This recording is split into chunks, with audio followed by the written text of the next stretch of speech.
بسم اللہ الرحمن الرحیم الحمد للہ رب العالمین والصلاة والسلام علی سید الانبیاء والمرسلین اما بعد فاعوذ باللہ من الشیطان الرجیم بسم اللہ الرحمن الرحیم ان اللہ وملائکتہ یصلون علی النبی یا ایہا الذین آمنوا صلوا علیہ وسلموا تسلیما لبیک اللہم صلی علی سیدنا و مولانا محمد طب القلوب و دوائیا و عافیت الابدان و شفائیا و نور الابصار و ضیائیا و علی آلہ و اصحابہ و بارک وسلم۔ سارے احباب ایک مرتبہ دعا پڑھ لیں۔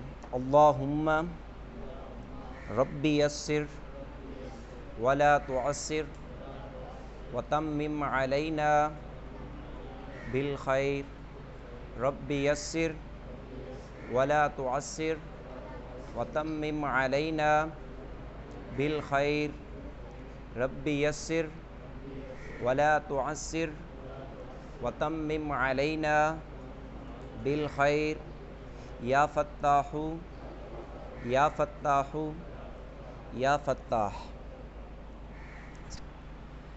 برادران اسلام، معزز و محتشم سامعین ذی وقار اور جتنے بھی احباب یہاں پر آج کی اس کلاس میں موجود ہیں، سب سے پہلے تو سب کو السلام علیکم ورحمۃ اللہ وبرکاتہ۔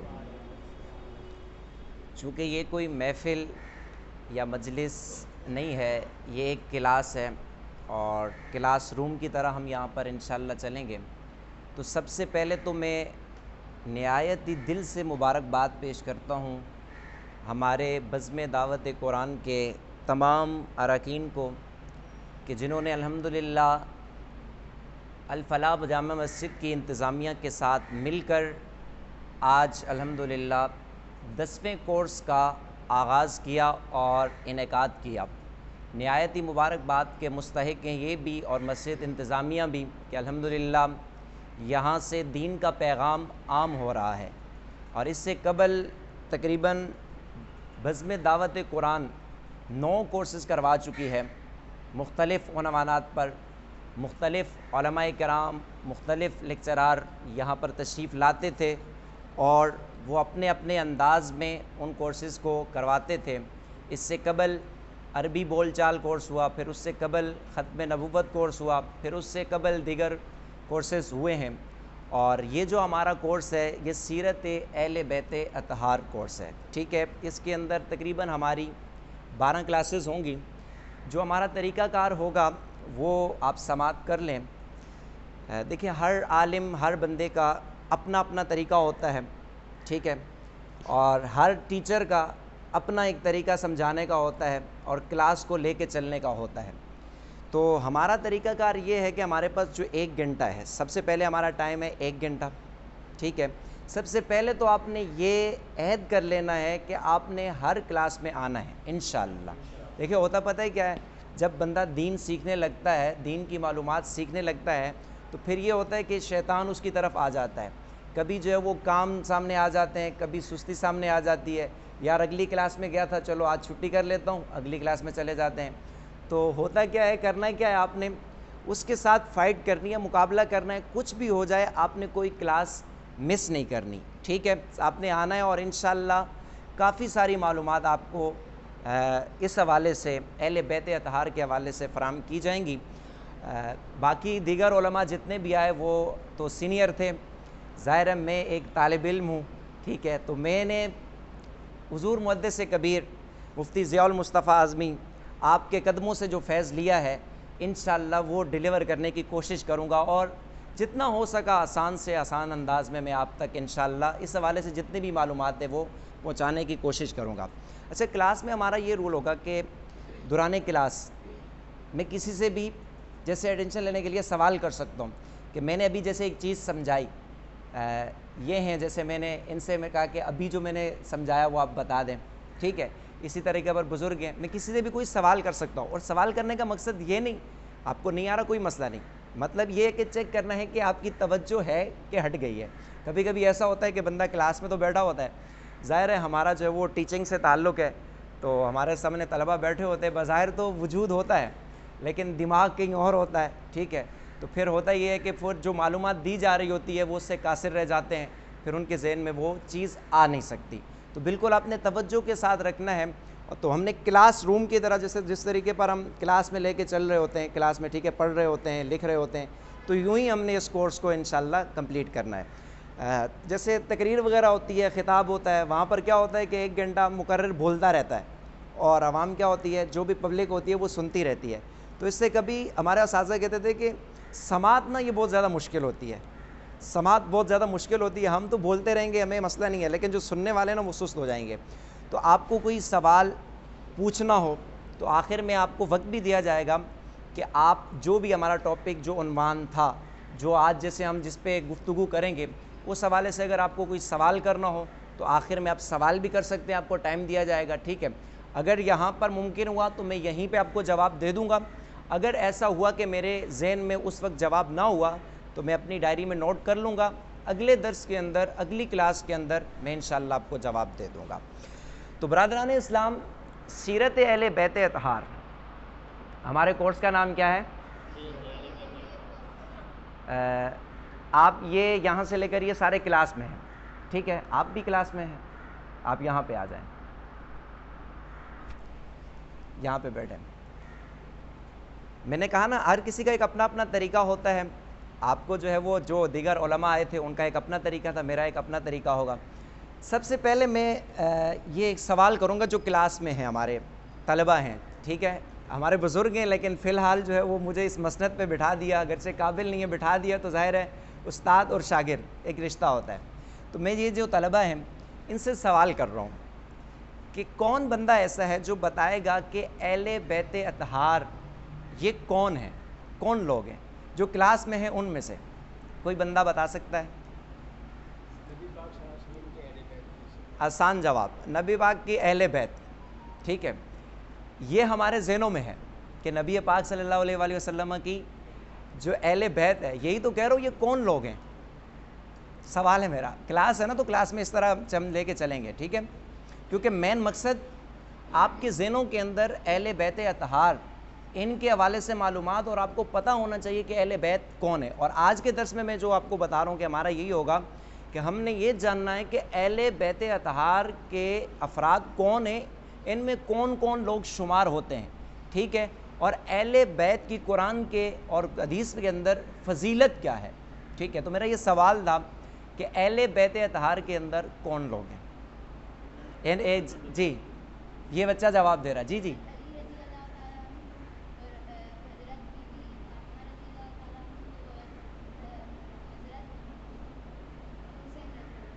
حضرت حسین رضی اللہ تعالیٰ. چلو اس بچے کو اتنی معلومات ہے، اس کے لیے جو ہے ایک دفعہ ایسا سبحان اللہ بول دیں، ماشاء اللہ، اس کی حوصلہ افزائی کریں. لیکن یہ مکمل جواب نہیں ہے، کوئی اور دے سکتا ہے؟ چلے میں آپ کو جو ہے نا یہ جواب دیتا ہوں. سب سے پہلے آپ یہ جانیں کہ اہل بیت اطہار کی 3 قسمیں ہیں. کتنی قسمیں ہیں؟ جن میں سے ایک قسم جو ہے وہ ہمارے ذہنوں کے اندر ڈال دی گئی ہے، باقی جو افراد ہیں ان کو نکال دیا گیا ہے. اہل بیت اطہار کی 3 قسمیں ہیں. سب سے پہلے اہل بیت ولادت. اہل بیت ولادت، اس میں سرکار علیہ الصلوۃ والسلام کی ساری صاحبزادیاں یہ بھی اہل بیت کے اندر شامل ہیں، ٹھیک ہے. اور دوسری قسم کیا ہے؟ اہل بیت نسب. اہل بیت یہ بھی سارے افراد حضور علیہ الصلوۃ والسلام کی اہل بیت کے اندر شامل ہیں. اچھا، اہل بیت نسب کے اندر کون لوگ ہیں؟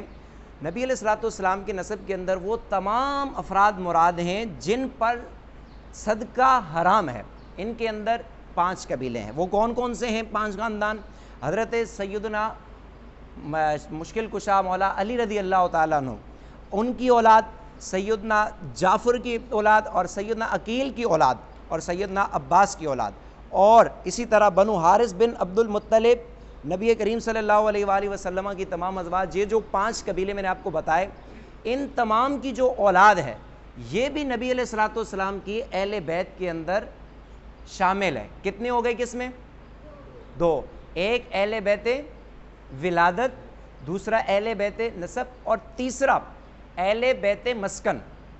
اہل بیت مسکن کے اندر نبی علیہ الصلوۃ والسلام کی ساری ازواج یہ شامل ہیں۔ 3 قسمیں ہو گئی، پہنچ گئے آپ؟ کتنی قسمیں ہیں؟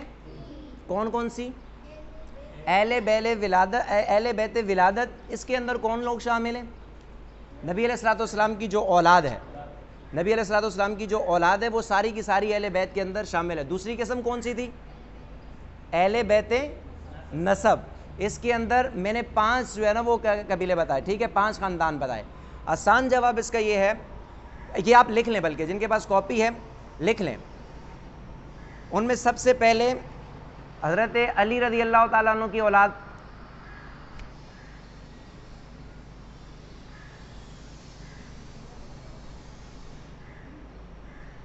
حضرت علی کی اولاد، ٹھیک ہے، حضرت سیدنا جعفر کی اولاد،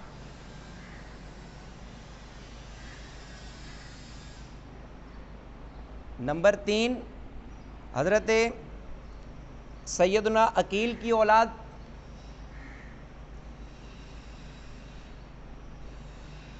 نمبر 4 حضرت سیدنا عباس کی اولاد، نمبر 5 بنو حارث بن عبد المطلب۔ یہ 5 خاندان ایسے ہیں کہ یہ بھی نبی علیہ الصلوۃ والسلام کی اہل بیت کے اندر داخل ہیں۔ لکھ لیا آپ نے؟ بنو حارث بن عبد المطلب،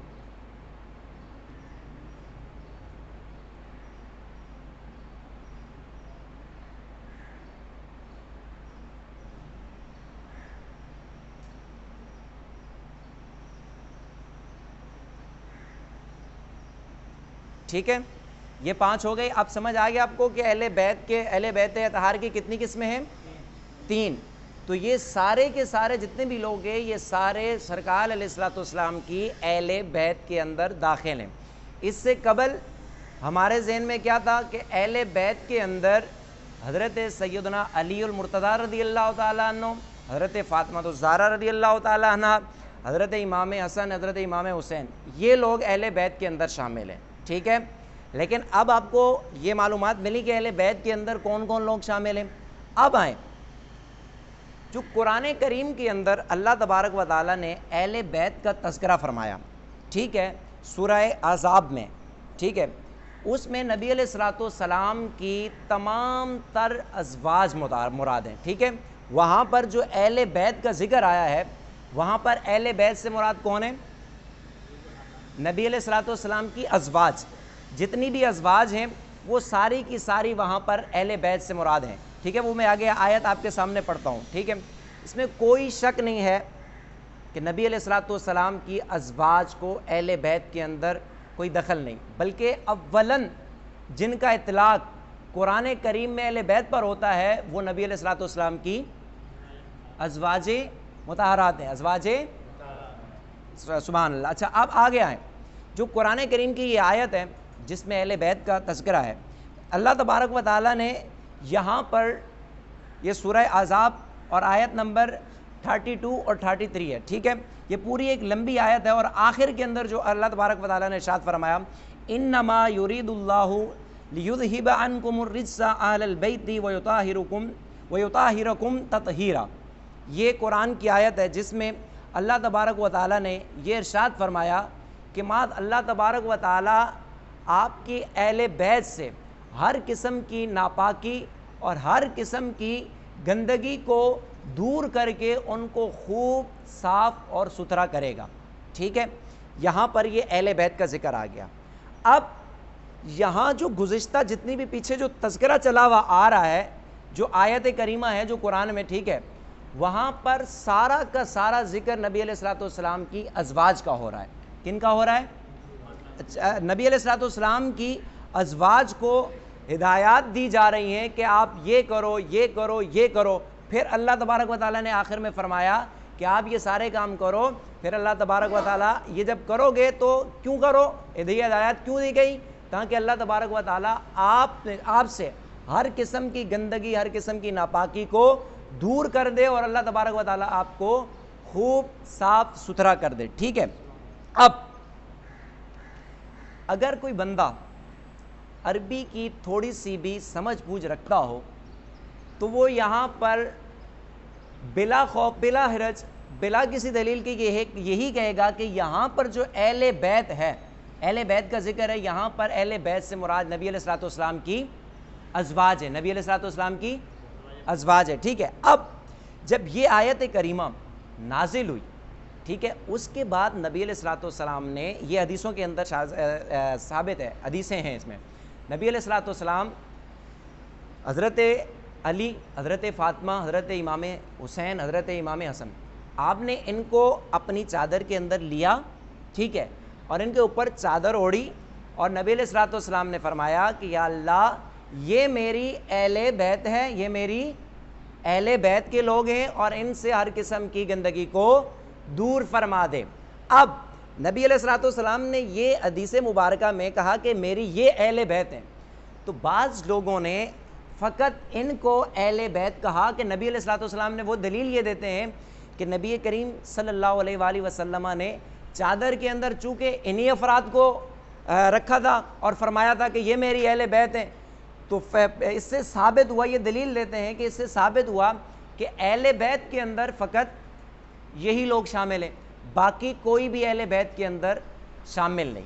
تو ہمارا سوال اور ہمارا جواب یہ ہے کہ بھائی جو قرآن سے اہل بیت ثابت ہیں آپ ان کو نہیں مان رہے، جو حدیث سے ثابت ہیں آپ ان کو مان رہے ہو، ٹھیک ہے۔ نبی علیہ الصلوۃ والسلام کی جو ازواج ہیں ان کا اہل بیت میں شمار تو قرآن نے کیا ہے۔ آپ کو میری بات سمجھ آ رہی ہے؟ مشکل تو نہیں ہو رہا؟ نبی علیہ الصلوۃ والسلام کی جو ازواج ہیں ان کو اہل بیت کے اندر شامل کس نے کیا؟ قرآن نے کیا، ٹھیک ہے۔ اور باقی جو دیگر حضرت مولا کائنات ہے، حضرت فاطمہ رضی اللہ تعالیٰ عنہ، حضرت امام حسن، امام حسین، یہ ہیں، ان کو نبی علیہ الصلوۃ والسلام نے کہا کہ یہ میری اہل بیت ہیں، یہ حدیث میں ہے۔ اور ازواج کا تذکرہ کہاں پہ ہے؟ اب وہاں پر یہ سوال بھی ہوتا ہے کہ بھائی حضرت ام سلمہ جب نبی علیہ الصلوۃ والسلام نے ان کو چادر کے اندر لیا ان افراد کو، تو حضرت ام سلمہ نے کہا کہ میں بھی آنا چاہتی ہوں، نبی علیہ الصلوۃ والسلام نے منع فرمایا، تو جس سے یہ پتہ چلا کہ ازواج اہل بیت کے اندر شامل نہیں۔ یہ کچھ لوگ اعتراض کرتے ہیں کہ جس سے یہ پتہ چلا کہ ازواج نبی علیہ الصلوۃ والسلام کی جو ہیں وہ اہل بیت کے اندر شامل نہیں، اگر شامل ہوتی تو حضرت ام سلمہ کے کہنے پر نبی علیہ الصلوۃ والسلام ان کو بھی اپنی چادر کے اندر لے لیتے۔ نبی علیہ الصلوۃ والسلام نے منع فرمایا اور فرمایا کہ آپ نیکی پر ہو، ٹھیک ہے، ان کو یہ فرمایا، کیا فرمایا؟ تو بھائی یہاں پر منع فرمانا یہ تھا کہ ازواج تو پہلے ہی صراحتاً اہل بیت کے اندر شامل ہو چکی تھی، باقی جو افراد تھے ان کو نبی علیہ الصلوۃ والسلام نے اہل بیت کے اندر شامل کیا۔ اب سمجھ آئی؟ ٹھیک ہے۔ تو اب آپ کو کوئی بھی اگر ایسا مطلب یہ آپ کے ذہن کے اندر ہونا چاہیے کہ ہم اہل سنت جب بھی اہل بیت کا الفاظ یہ استعمال کریں تو اہل بیت کے اندر میں نے آپ کو بتایا یہ تین قسم کے جتنے بھی افراد ہیں یہ سارے کے سارے شامل ہیں۔ سمجھ آ رہی ہے؟ اب کوئی مجھے بتا سکتا ہے اہل بیت کے اندر کون لوگ شامل ہیں؟ جی بیٹا بتائیں۔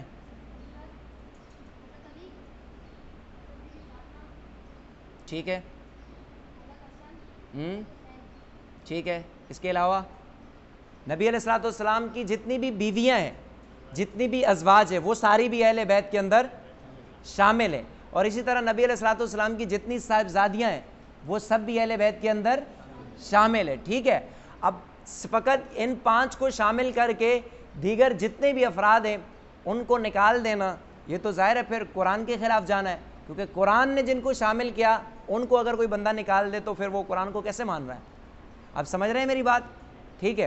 تو اہل بیت کے حوالے سے اب میں آپ کو جو ہے نا آسان سے یہ اہل بیت یہ جو دو لفظ ہیں نا اس سے سمجھانے کی کوشش کر رہا ہوں۔ اہل کا معنی ہوتا ہے گھر، والے، اور بیت کا معنی ہوتا ہے گھر، یہ عربی زبان کا لفظ ہے، ٹھیک ہے۔ فارسی زبان میں اسی کو کیا کہتے ہیں؟ اہل خانہ، کیا کہتے ہیں؟ اہل خانہ۔ اور اردو کے اندر ہم کیا کہتے ہیں؟ گھر والے، کیا کہتے ہیں؟ گھر والے، یا ہم کیا کہتے ہیں اپنی وائف کو؟ گھر والی، کیا کہتے ہیں؟ تو جہاں پر بھی اہل بیت کا لفظ استعمال ہوگا، اہل خانہ کا لفظ استعمال ہوگا، یا پھر گھر والے ان کا لفظ استعمال ہوگا، تو وہاں پر سب سے پہلے مراد کون ہوں گی؟ ازواج۔ کون ہوں گی؟ اب یہ کہ ہو اردو کے اندر میں سمجھانے کی کوشش کر رہا ہوں. اب جب کہتے ہو میرے گھر والے، آپ کے گھر والے جب آپ بولو گے تو کیا آپ کی وائف، آپ کی جو بیوی ہے وہ نکل جائے گی آپ کے گھر والوں میں سے؟ وہ شامل ہوگی. تو سب سے پہلے علماء نے یہی لکھا کہ قرآن کے اندر جو آیا ہے سب سے پہلے اطلاق اہل بیت کا وہ کس پہ ہوتا ہے؟ ازواج پر. تو اولین جو نبی علیہ الصلوۃ والسلام کی اہل بیت کے اندر شامل ہے وہ نبی علیہ الصلوۃ والسلام کی ازواج ہے. اب یہ جو افراد ہیں جن کو نبی علیہ الصلوۃ والسلام نے اپنی اہل بیت کے اندر شامل کیا، حضرت مولا کائنات، حضرت فاطمہ، حضرت امام حسین، حضرت امام حسن، کہتے ہیں ان کی فضیلت باقی سارے جتنے بھی اہل بیت ہیں ان میں سب سے اعلیٰ ہے، سب سے اوپر ہے. ٹھیک ہے، ان کی فضیلت سب سے اعلیٰ ہے، لیکن باقی بھی اہل بیت کے اندر شامل ہیں. اب آگے چلتے ہیں انشاءاللہ. یہ تو ہو گیا کہ اہل بیت کے حوالے سے آپ کو پتہ چل گیا کہ اہل بیت کے اندر کون لوگ شامل ہیں. اب یہ جو آیت کریمہ ہے اس کی جو تفاسیر ہے، مختلف تفاسیر ہم نے دیکھی، اور اس کے اندر علماء نے یہی کہا کہ اولین سب سے پہلے نبی علیہ الصلوۃ والسلام کی اہل بیت کا جب ذکر آیا اور قرآن کے اندر جو مراد ہے وہ نبی علیہ الصلوۃ والسلام کی ازواج ہے. کون مراد ہے؟ ٹھیک ہے. اب یہ بھی ہو گیا اور نبی علیہ الصلوۃ والسلام کی بنات بھی ہو گئی، اور جو نسب میں نے 5 خاندان بتائے یہ سارے کے سارے بھی نبی علیہ الصلوۃ والسلام کی آل کے اندر داخل ہیں. اب یہ سمجھنے اور سیکھنے کی کوشش کرتے ہیں کہ اہل بیت کی فضیلت کیا ہے. اہل بیت کی فضیلت کیا ہے؟ آپ کو مشکل تو نہیں ہو رہا؟ اگر کوئی چیز سمجھ نہ آئے تو آپ پوچھ سکتے ہیں. ٹھیک ہے، آپ پوچھ سکتے ہیں، یہ کلاس ہو رہی ہے. اب نبی علیہ الصلوۃ والسلام کی آل بیت کی جو فضیلت ہے، سب سے بڑی فضیلت تو یہ ہے کہ براہ راست ان کو جو نسبت نبی علیہ الصلوۃ والسلام سے حاصل ہے یہی سب سے بڑی فضیلت ہے کہ ڈائریکٹ نبی علیہ الصلوۃ والسلام سے ان کی نسبت ہے اہل بیت کی. اس سے بڑی فضیلت کیا ہوگی کہ امام الانبیاء، جو سارے انبیاء کے نبی، ساری کائنات کے نبی، ان سے جن کو نسبت ہے، یہ نسبت ہی اتنی بڑی فضیلت ہے کہ اس جیسی فضیلت ہی کوئی نہیں ہو سکتی. اور اس کے علاوہ قرآن پاک کے اندر بھی جو اہل بیت کے فضائل آئے، ٹھیک ہے، جو اہل بیت کا تذکرہ آیا، وہ متعدد آیات اور متعدد جگہوں پر اللہ تبارک و تعالیٰ نے ارشاد فرمایا. اب غزوہ بدر جب ہوا تھا، میں کیا بیان کر رہا ہوں اس وقت؟ غزوہ بدر بیان کر رہا ہوں. میں اس وقت کیا بیان کر رہا ہوں؟ فضیلت اہل بیت. کیا بیان کر رہا ہوں؟ توجہ رکھیے گا کہ نبی علیہ الصلوۃ والسلام کی اہل بیت کی فضیلت کیا ہے. جب غزوہ بدر ہوا تھا تو حضرات صحابہ کرام رضی اللہ تعالیٰ عنہم، آپ کے پاس یہ پہلا مرحلہ تھا غزوہ بدر میں کہ جس وقت کفار کا مال مسلمانوں کے قبضے میں آیا تھا. ٹھیک ہے، اب جب مسلمانوں کے قبضے میں آیا تھا تو چونکہ یہ مال غنیمت تھا، ٹھیک ہے، غزوہ بدر کے اندر صحابہ کرام کے ملکیت میں جو مال حاصل ہوا تھا تو یہ پہلا مرحلہ تھا اور یہ مال غنیمت تھا. تو سرکار علیہ الصلوۃ والسلام کے صحابہ نے حضور سے عرض کی، یا رسول اللہ صلی اللہ علیہ وآلہ وسلم، مال غنیمت کا حکم کیا ہے؟ کیا عرض کی؟ مال غنیمت کا حکم کیا ہے؟ تو اب یہاں پر قرآن کریم کی سورہ انفال، یہ اس وقت آیت کریمہ نازل ہوئی اور اس کا جو ابتدا ہے وہ یہیں سے ہوئی. اللہ تبارک و تعالیٰ نے ارشاد فرمایا، یسألونک عن الانفال قل الانفال للہ والرسول. یہاں پر اللہ تبارک و تعالیٰ نے ارشاد فرمایا کہ ہے محبوب، آپ سے سوال کیا جا رہا ہے کس کے بارے میں؟ انفال، یعنی مال غنیمت کے بارے میں. تو آپ ارشاد فرمائیں کہ مال غنیمت کا مالک اللہ اور اس کا رسول ہے. مال غنیمت کا مالک اللہ اور اس کا رسول ہے. ٹھیک ہے، اب یہاں پر اللہ تبارک و تعالیٰ کی ملکیت بھی ثابت ہو گئی اور نبی علیہ الصلوۃ والسلام کی ملکیت بھی ثابت ہو گئی. اب اسی صورت کے سورہ مبارکہ کے اب آگے چل کر دیکھیں گے، چند آیتیں جب آگے جائیں گے تو وہاں پر جب مال غنیمت کی تقسیم کی باری آئی، ملکیت تو پہلے ثابت ہو چکی کہ اس کا مالک کون ہے؟ اللہ تبارک و تعالیٰ. جب تقسیم کی باری آئی تو وہاں پر اللہ تبارک و تعالیٰ نے ارشاد فرمایا کہ اللہ اور اس کے رسول اور اس کے بعد جو سب سے زیادہ مال غنیمت کے حقدار ہیں وہ آپ علیہ الصلوۃ والسلام کے قرابت دار ہیں. کون ہیں؟ قرابت دار، یعنی کہ قریبی لوگ سب سے زیادہ حقدار ہیں. اس سے بھی اہل بیت کی فضیلت ظاہر ہو رہی ہے کہ سب سے پہلے مال غنیمت کا حقدار جن کو کہا گیا وہ کون ہے؟ اہل بیت. اللہ اور اس کے رسول کے بعد جو سب سے زیادہ مال غنیمت کے اقدار ہے وہ کون ہے؟ اہل بیت ہیں۔ تو اس آیت کریمہ بیت کی مثال حضرت نوح علیہ السلام کی کشتی کی طرح ہے، جو اس میں سوار ہو گیا وہ نجات پا گیا، اور جو اس سے پیچھے رہ گیا وہ غرق ہو گیا۔ یہ حدیث مبارکہ ہے۔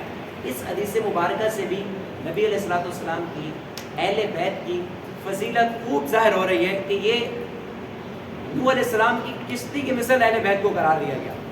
اس کے اندر جو بھی سوار ہو گیا، ان کی محبت دل کے اندر بٹھا لی، ٹھیک ہے، ان کا ادب و احترام اپنے سینوں کے اندر بٹھا لیا، وہ آرام سے پار ہو جائے گا۔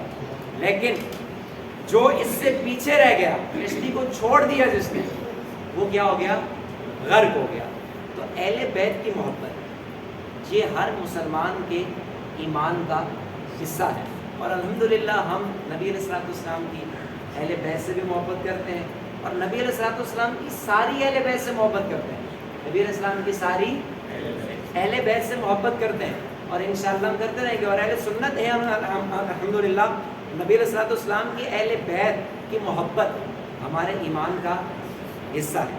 اب آگے چلتے ہیں۔ یہ تو آپ کے سامنے قرآن کریم کی جو میں نے آیت کریمہ پیش کی، پھر حدیث مبارکہ، ٹھیک ہے، اور تیسری چیز جو اہل بیت کے افراد ہیں وہ سب کے سب آپ کو پتہ چل گئے۔ اب میں دوبارہ یہ سوال کروں، اگر آپ سے کوئی یہ کہے کہ نبی علیہ الصلوۃ والسلام کی اہل بیت کی فضیلت کیا ہے، ٹھیک ہے، تو آپ کوئی حدیث مبارکہ یہ جو ابھی میں نے بیان کی سنا سکتے ہیں؟ کیا حدیث مبارکہ ہے؟ ان کی فضیلت جو ہے وہ اس طرح سے ہے کہ اللہ کے نبی پاک صلی اللہ علیہ وسلم سے یہ سوال بھی ہوا تھا کہ میں جو مال غنیمت ہے، مال غنیمت کے مالک کون ہیں؟ پہلی فضیلت تو یہ ہے کہ آپ صلی اللہ علیہ وسلم سے ڈائریکٹ مطلب ان کا واسطہ ہے، کیونکہ ان کے گھر والے ہیں، ٹھیک ہے، ایک تو یہ فضیلت ہے کہ ڈائریکٹ نبی پاک صلی اللہ علیہ وسلم سے واسطہ پڑتا ہے۔ دوسرا یہ ہے کہ ان کی فضیلت اس طرح سے ہے کہ قرآن پاک میں باقاعدہ آیت آئی ہے سورہ انفال کے اندر کہ آپ مال غنیمت کے مالک کون ہیں، تو پہلے یہ پتہ چلا کہ اللہ اور اس کے رسول ہیں، پھر بعد میں جب تقسیم کی بات آئی تو اس وقت تقسیم میں پھر اہل بیت کا نام آیا۔ تو اس طرح سے ہمیں اس کی فضیلت واضح ہو جاتی ہے۔ پھر یہ آپ نے جو حدیث بیان کی ہے اس میں اس کشتی میں جو بیٹھ گیا وہ پورے آگے نکل گئے، وہ پاس سے اگر جو رہ گیا وہ پھیلے۔ ماشاء اس سے اللہ، ہمیں سبحان اللہ بولتے ہیں، سبحان اللہ۔ ٹھیک ہے۔ یہ تو اہل بیت کی فضیلت بھی اپنے سماعت کر لی، اور اہل بیت کے اندر کون لوگ شامل ہیں یہ بھی آپ نے جو ہے وہ سماعت کر لیا۔ اب صحابہ کرام، ٹھیک ہے، آپ کے دور سے لے کر آج تک جتنے بھی صحابہ کرام گزرے، علماء امت گزرے، مجتہدین گزرے، بزرگان دین گزرے، سب نے اہل بیت اطہار سے محبت کی، اور یہاں تک علماء نے، بعض علماء ایسے ہیں جنہوں نے اہل بیت کی محبت کو فرائض میں سے قرار دیا کہ اہل بیت کی محبت یعنی اہل بیت سے محبت کرنا اور ان کی عقیدت کو اپنے دل کے اندر رکھنا یہ ایمان کا حصہ ہے، اور یہ فرائض کے اندر شامل ہے، ٹھیک ہے۔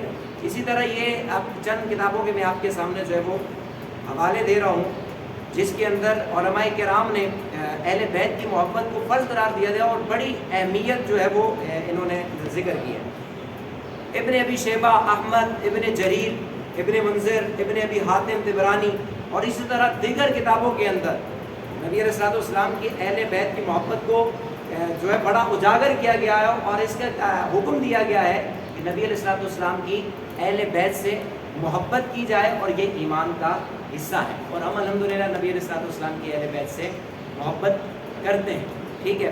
اب آج کی کلاس کے اندر جو مختصر ہماری یہ چیزیں ہوئی، اس حوالے سے کوئی سوال کرنا چاہے پھر میں آگے چلتا ہوں۔ آپ کے ذہن میں نبی علیہ الصلوۃ والسلام کی اہل بیت کے حوالے سے کوئی سوال پیدا ہو رہا ہو؟ آپ نے اس سے پہلے کیا سنا تھا کہ اہل بیت کے اندر چند لوگ شامل ہیں، ٹھیک ہے، لیکن آج سے آپ کو یہ پتہ لگنا چاہیے اور ذہن میں بٹھانا چاہیے کہ اہل بیت کے اندر فقط وہی لوگ شامل نہیں ہیں جو ہمارے ذہنوں کے اندر ڈال دیے گئے، اس کے علاوہ بھی جتنے میں نے آپ کے سامنے ذکر کی کہ یہ سارے کے سارے اہل بیت کے اندر شامل ہیں۔ اب میں نے یہ شامل اس لیے کیا کیونکہ آگے اہل بیت کے فضائل والی حدیثیں آئیں گی، ٹھیک ہے، اہل بیت کی فضیلت ہوگی، تو وہاں پر جہاں جہاں اہل بیت کی فضیلت کا ذکر ہوگا وہاں پر یہ سارے اہل بیت مراد ہوں گے۔ لیکن میں نے آپ کو یہی کہا ان میں سب سے زیادہ فضیلت والے کون ہیں؟ جن کو نبی علیہ السلام نے اپنی چادر کے اندر لیا۔ اب سب سے پہلے نبی علیہ السلام کے والدین کریمین کے بارے میں آج ہم سماعت کرتے ہیں، اور ان کے حوالے سے ہم اہل سنت کا عقیدہ کیا ہے یہ سماعت کر کے ہماری کلاس کو وائنڈ اپ کرتے ہیں۔ دیکھیں نبی علیہ السلام کے والدین کریمین، ٹھیک ہے، کے متعلق اہل سنت کا جو عقیدہ ہے وہی ہے کہ آپ نبی علیہ السلام کے والدین آپ توحید پر قائم تھے۔ کس پر قائم تھے؟ یہ اگر آپ لکھنا چاہیں تو لکھ لیں، توحید پر قائم تھے،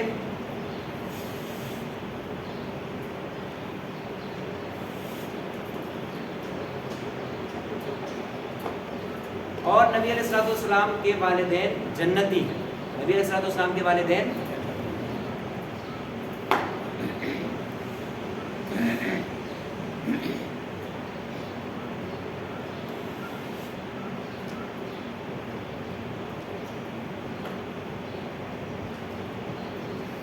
نبی علیہ السلام کے والدین توحید پر قائم تھے اور جنتی ہیں۔ اور ایک روایتوں میں یہ بھی ہے، ہمارے علماء نے لکھا کہ نبی علیہ السلام کے جو والدین کریمین ہیں جب ان کا ظاہر انتقال ہوا تو اس کے بعد دوبارہ زندہ ہوئے اور نبی علیہ السلام کے ہاتھ پر اسلام کو قبول کیا اور شرف صحابیت سے مشرف ہوئے۔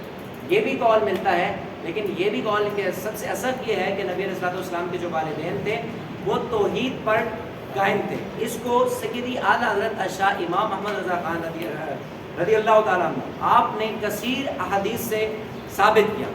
سماعت کریں، سیدی اعلیٰ حضرت شاہ امام احمد رضا خان آپ فرماتے ہیں، یہ فتاوی رضویہ شریف کے اندر سیدی اعلیٰ حضرت نے اس کو ذکر کیا۔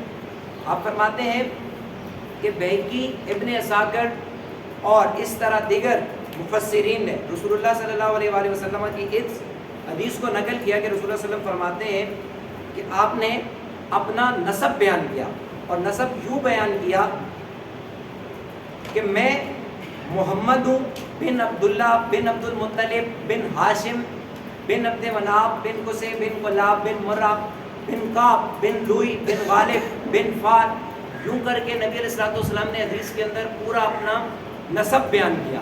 نسب بیان کرنے کے بعد آپ نے فرمایا کہ لوگ کبھی دو گروہ میں نہ ہوئے مگر مجھے اللہ پاک نے بہتر گروہ میں کیا۔ میں اپنے ماں باپ سے ایسا پیدا ہوا کہ زمانہ جاہلیت کی کوئی بات مجھ تک نہ پہنچی، اور میں خالص نکاح صحیح سے پیدا ہوا۔ آدم سے لے کر اپنے والدین تک میرا نفس کریم تم سب سے افضل، اور میرے باپ تم سب کے والدین سے بہتر۔ یہ نبی علیہ السلام کی حدیث ہے۔ اس میں نبی علیہ السلام نے کیا فرمایا کہ زمانہ جاہلیت کی جتنی بھی چیزیں تھیں ان میں سے کوئی بھی چیز مجھ تک نہ پہنچی، کہ ان کا جتنا بھی آگے پیچھے نسب چل رہا تھا وہ سارا کا سارا توحید پر تھا، یعنی کہ زمانہ جاہلیت کے اندر جتنی بھی خرافات تھیں، فرمایا کہ میرے نسب کے اندر کوئی بھی ایسی شے مجھ تک نہیں پہنچی ہے کہ وہ مطلب میرے نسب کے جتنے بھی اوپر لوگ ہیں وہ کوئی بھی زمانہ جاہلیت کی جتنی بھی خرافات تھیں ان میں شامل نہیں تھے، وہ توحید پر قائم تھے، اور یہی سلسلہ چلتا رہا یہاں تک کہ میں نکاح صحیح سے پیدا ہوا، ٹھیک ہے۔ اور پھر فرمایا کہ مجھ جیسا نسب تمہارے پاس کسی کے پاس نہیں، اور میرا نسب سب سے بہتر ہے، اور میرے والد سب سے بہتر ہے۔ یہ نبی علیہ السلام کا فرمانا اس بات کی دلیل ہے کہ نبی علیہ السلام کے والدین توحید پر تھے اور جنتی ہیں۔ بعض لوگ نبی علیہ السلام کے والدین کو جو ہے وہ جنتی نہیں قرار دیتے، وہ اسلام میں جو ہے وہ باتیں کرتے ہیں۔ ہمیں ان باتوں کا تذکرہ کرنے کی ضرورت نہیں۔ ہمارا جو عقیدہ ہے ہم نے وہی سماعت کرنا ہے کہ ہم اہل سنت کا نبی علیہ السلام کے والدین کے حوالے سے کیا عقیدہ ہے کہ آپ کے والدین توحید پر قائم تھے اور جنتی، ٹھیک ہے۔ اور نبی علیہ السلام کی یہ حدیث مبارکہ جو سیدی اعلیٰ حضرت نے اپنی کتاب فتاوی رضویہ کے اندر شامل کی، اس سے ثابت ہوا کہ نبی علیہ السلام کی جو والدین ہیں وہ اسلام پر تھے، ٹھیک ہے، مسلمان تھے، توحید پر قائم تھے، اور نبی علیہ الصلوۃ والسلام کے والدین جنتی تھے، ٹھیک ہے۔ آج کے لیے اتنا کافی ہے۔ اب آپ کے پاس ٹائم ہے، آپ جو ہے کوئی بھی سوال کر سکتے ہیں، کوئی سوال کر سکتے۔ دیکھیے کلاس ہے، کلاس کے اندر آپ کسی بھی حوالے سے کبھی آپ نے کوئی بات سنی ہو، ٹھیک ہے، اور وہاں آج کے اس ٹاپک کے اندر، اس درس کے اندر اس بات کے خلاف کوئی بات ہو گئی ہو، ٹھیک ہے، تو آپ سوال کر سکتے ہیں۔ توحید، اللہ تبارک و تعالیٰ کو ایک مان، اس کے علاوہ اس کے ساتھ اس کی ذات، صفات، ٹھیک ہے، کسی بھی افعال میں کسی کو شریک نہ بنائے۔ اس کے علاوہ اہل بیت کے حوالے سے تیسری قسم، میں نے ابھی یہ 3 قسم بیان کی تھی نا اہل بیت میں، اہل بیت ولادت، ٹھیک ہے، اہل بیت مسکن، اہل بیت نسب۔ مسکن نبی علیہ الصلوۃ والسلام کی ساری ازواج، دیکھ لیں۔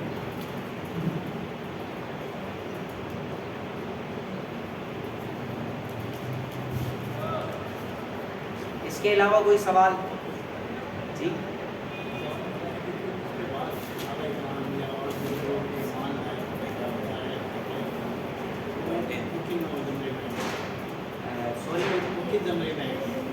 جو ایمان لائے نبی علیہ السلام،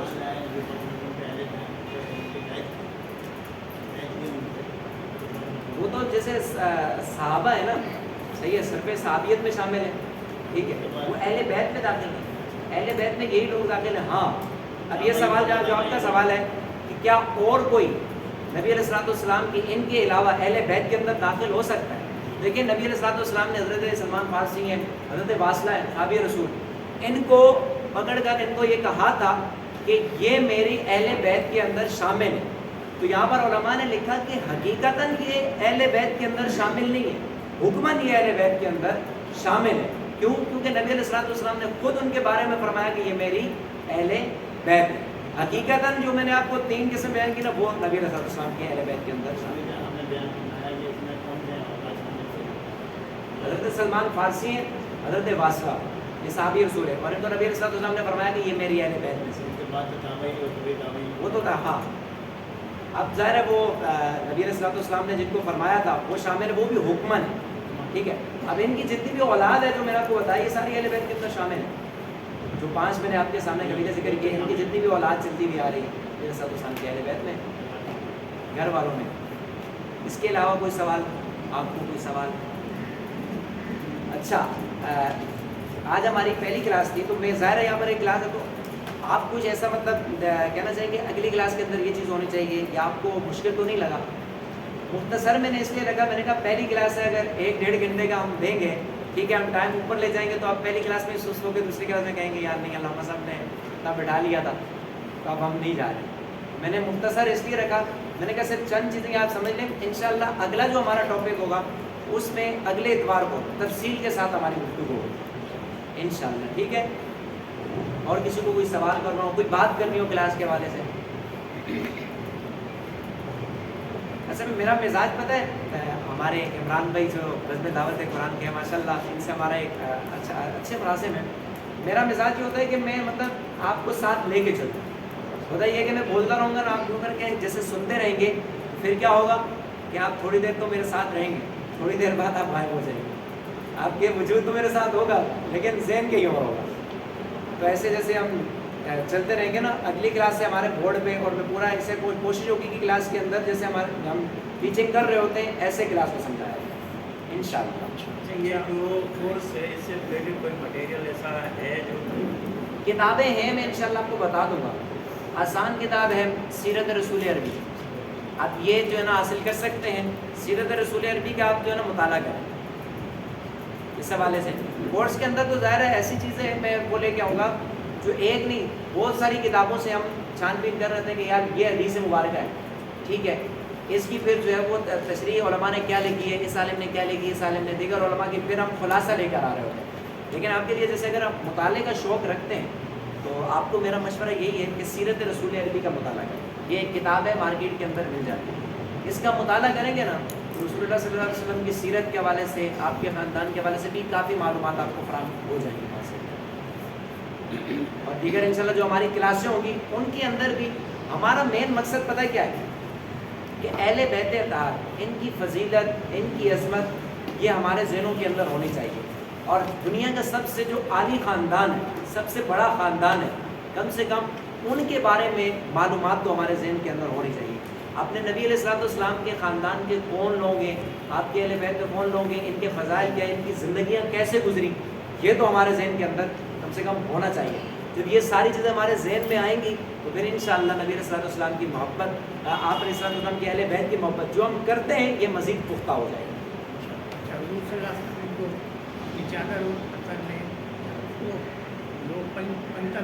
پانچ تن پاک کہتے ہیں، ٹھیک ہے، پانچ تن پاک تو کہتے ہیں، ٹھیک ہے، لیکن پانچ تن پاک اہل بیت نہیں، اہل بیت ہیں لیکن فقط یہ اہل بیت نہیں۔ پانچ تن پاک آپ ہمارے ذہنوں میں یہی ہے، بچے کے ذہن میں، اب وہ بچہ ہے اس نے بھی یہی کہا کہ یہ اہل بیت کے اندر شامل ہیں۔ اب اصل میں کیا ہوتا ہے یہ کہ کچھ لوگ ہیں جنہوں نے ان کو اہل بیت کے اندر فقط ان کو شامل کیا، باقی جتنے بھی افراد ہیں ان کو نکالنے کی کوشش کی، ٹھیک ہے، اپنے بغض کی وجہ سے، ٹھیک ہے، اپنے اناد کی وجہ سے نبی علیہ السلام کی اہل بیت سے بھی ان افراد کو نکال دیا، اور لوگوں کے اندر یہ چیز ڈال دی کہ اہل بیت فقط یہی ہے، جو فضائل آئے ہیں وہ فقط ان کے آئے، باقی کوئی بھی اہل بیت کے اندر شامل نہیں۔ جی ہاں، میں نے جیسے آپ کو بتایا نا کہ جو سب میں اہل بیت میں جو جتنے بھی ہیں ان میں جو سب سے زیادہ فضیلت رکھنے والے ہیں وہ یہ ہیں۔ اب جیسے صحابہ کرام ہیں، ٹھیک ہے، ان میں بھی سارے صحابہ ایز اے صحابی سب ایک کیٹیگری میں، لیکن پھر الگ الگ فضیلتیں سب کی، ٹھیک ہے، وہی ان کی الگ فضیلت ہے، جو بدر کے اندر شامل ہوئے، عشرہ مبشرہ اندر بہت الگ الگ فضیلتیں ہیں، لیکن ایز اے صحابی نبی علیہ السلام کے صحابی ہونے کے حوالے سے سب برابر ہیں۔ اس کے علاوہ ایک سجیشن یہ ہے کہ جیسے آپ نے جیسے آج پڑھایا، اس ٹاپک پہ پڑھایا، اب نیکسٹ جو ہمارا آئے گا نیکسٹ کلاس، اس کے ٹاپک کا جو ٹائٹل ہے وہ ہمیں اگر بتا دیں تو تھوڑا سا کرنا پہلے سے تھوڑا اسٹڈی کر کے آتا ہے، ان شاء اللہ بتا دیں گے۔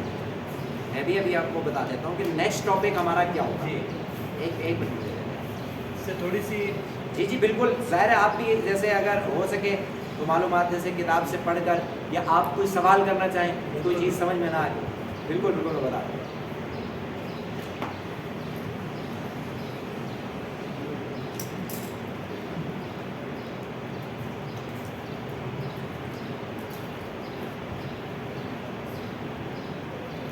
اس میں جو ہے وہ ہمارا جو اگلا ٹاپک ہوگا وہ رسول اللہ صلی اللہ علیہ وآلہ وسلم کا شجرہ نسب، بنو ہاشم، ٹھیک ہے، قریش، عبد المطلب، عبداللہ، اور اسی طرح جو دیگر اہم شخصیات ہیں نبی صلی اللہ علیہ وسلم کے خاندان کی، ان کے حوالے سے جو ہے نا ان کا تذکرہ ہوگا، ان کی زندگیوں پر مختصراً انشاءاللہ روشنی ڈالیں گے۔